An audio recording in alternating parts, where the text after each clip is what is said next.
Alright guys, today is Sunday before we leave for Screven. So we got a little bit of work to get done on the old late model. I'm about to swap the headers. Kenny gave me some headers for this car that are a little bit better where I can run mufflers. Right now I can't run mufflers with this set that's on it because they're not actually fur-berry right. So we're going to throw these headers and mufflers on, and we'll do like a quick little comparison of the two sets. And then we're gonna go through all the springs, smash everything, make sure everything's good, go through the bars, go through, you know, the fifth cool spring, make sure everything's as close as we can get it before we get there. I've actually never raced at Screven, so I'm not sure how close I'm gonna be able to get it, but hopefully we'll be able to go down there Friday night and have a decent, you know, car and be able to build off of it for Saturday. Got Tay-Tay out here. She's doing some designing for some customers. And we got little baby Hoogie out here with us, and he just kind of likes to be in the way and get pets. But we're going to get busy on this thing. Already went ahead and I greased everything. This car actually hasn't been washed, and I feel terrible about that, but I planned on stripping the body off of it and washing it when it was, you know, down, undressed, but it didn't happen that way because we decided to go race, and we might try to get this thing washed. We can't right now because we got 6 inches of snow last night. So we might have to stop at a car wash on the way down or something. I don't know. But we got a little bit of work to get done today, and I figured we'd throw it on a video, and this will be coming out Friday, the day that we're going down to race. So. All right,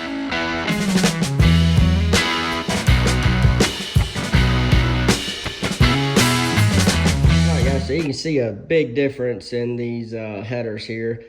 The Berry Right headers, the one on the left, it's got shorter runners, and then the ones that are actually for a Masterville, they have longer runners and the 90s in a different spot. So that's the reason why I wasn't able to run any type of extension pipe or muffler with the set that are for a Masters built.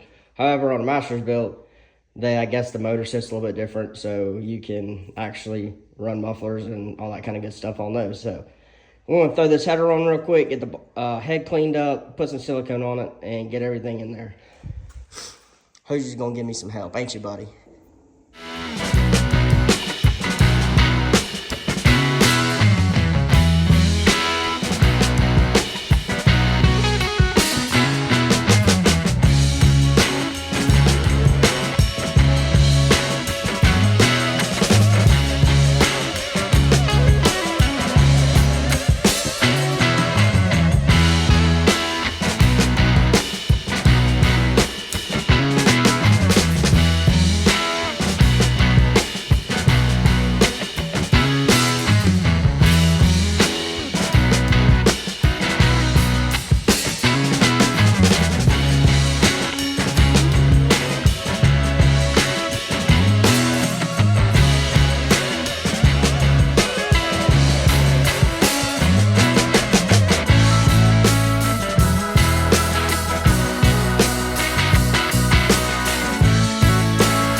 So now we're going to move on to swapping the carburetor out. Kenny bought this Willys equalizer off of Boy, and it's a little bit smaller than my Stealth, so we're going to try it out on my car and see what we find out about it. I got a 130 size carburetor on the car now, and then that one I believe is like a 125 or 120 or something like that. So it's a little bit smaller than what we're running right now, and we're going to play around with it and see if it's better and see if it takes off better on restarts and that kind of stuff. So pretty thankful to have, you know, someone like Kenny to bounce stuff off of and to work with and see if we can make things better for us, you know. So we're gonna give it a shot, be the guinea pig, and go from there.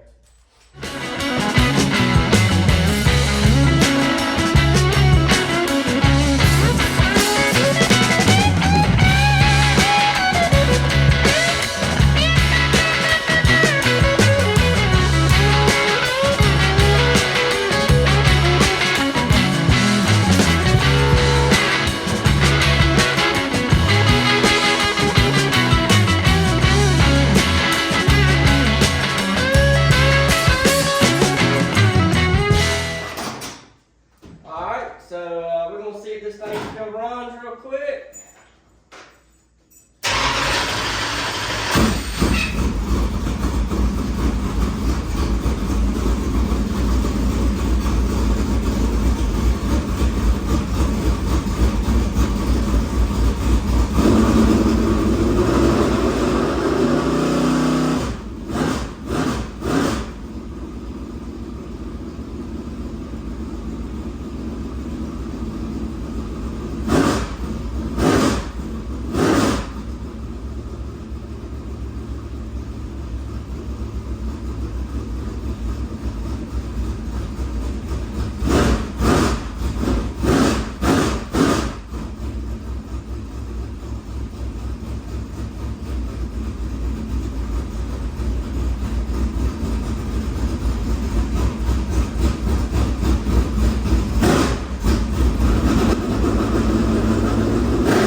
Cut it off because Taylor's over here choking, but pretty happy with it. I think it's a lot more responsive with a little bit smaller Venturi and the carburetor, so we're going to see. As far as I know, it's a pretty fresh carburetor, so it should run perfect. And I always ran Willys carburetors when I was running UMP, and that's when I actually went to Willys, when I was running the Super Bowls. But when I met Taylor, I got some pretty good deals on a couple stealth carburetors. I think I got 3 of them, and I also had a stealth for my UMP car too. But we're gonna give this Willys a shot. I like dealing with Willys. They don't throw you around in a circle or nothing like that. But we're gonna give it a shot and then see what she does.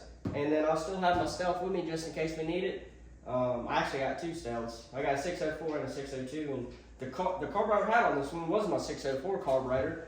And I really don't know if there's any difference between the two, but they say there is, so I bought one of each because we had a 602 and a 604 car, so neither one of each anyways. But maybe one of these days I'll get my old master built together. That thing's still sitting up at Dad's. I need a rear end for it, or I'd like to find somebody to help me put that thing together as far as financially. See if maybe we can go out here and run pretty good at Lakeview this year, and maybe find a couple local sponsors that want to help us get that car together, and maybe we can run, at Lakeview in a late model weekly. That'd be ideal for me. Maybe try to get us a 525, because I think a 525 you can be somewhat competitive, and I got everything else. It's just the matter of getting a motor that can run with them. 604s ain't gonna run with a limited around here because the limiteds are basically supers. But I think a 525 on the right night you'll be close enough, and then we can even run some Blue Ridge stuff. I actually like running with Blue Ridge. We took our 604 and ran with them a couple times last year, and really enjoyed it, honestly. But we're down on power, so we're gonna we'll get our late model program up where it needs to be. Right now 602s just make the most sense financially, and I'm kind of one of those guys that looks at the numbers and I'm like, dang, it costs a lot of money to go race. So that's why we kind of faded back a little bit. Got us a stock gate to run local, at least till Taylor gets out of school, and then we got a Thunder Bomber to go play with, and those things are like the buy-in isn't the cheapest thing in the world. I honestly think some of those guys are spending a lot of money where they don't really need to, but I think it's a really fun class and it's affordable for the most part. So they got a pretty good set of rules, and that's kind of where I look at. And you know, a guy like myself, I can save money to make my car nice by just doing the work myself instead of having to pay somebody. And I think that's where a lot of these guys are spending, you know, $12,000 to $20,000 on a Thunder Bomber roller. I'm not even lying. And same thing with like factory stocks and everything. But it's when you go buy a brand new chassis. And one of these days when I get a shop, as you can see, I ain't got no place to work here. But one of these days when I get a shop, I'm planning on building my own Thunder Bomber stock V8 style chassis, and kind of itching to do that. It's not something I've always wanted to do.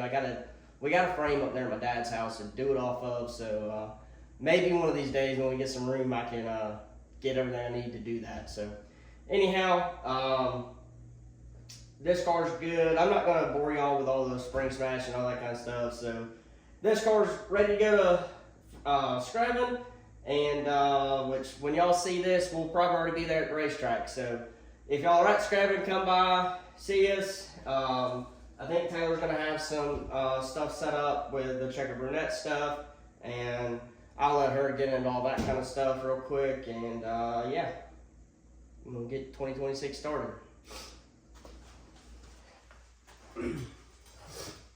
Alright guys, so just a quick little tip on E85 carburetors.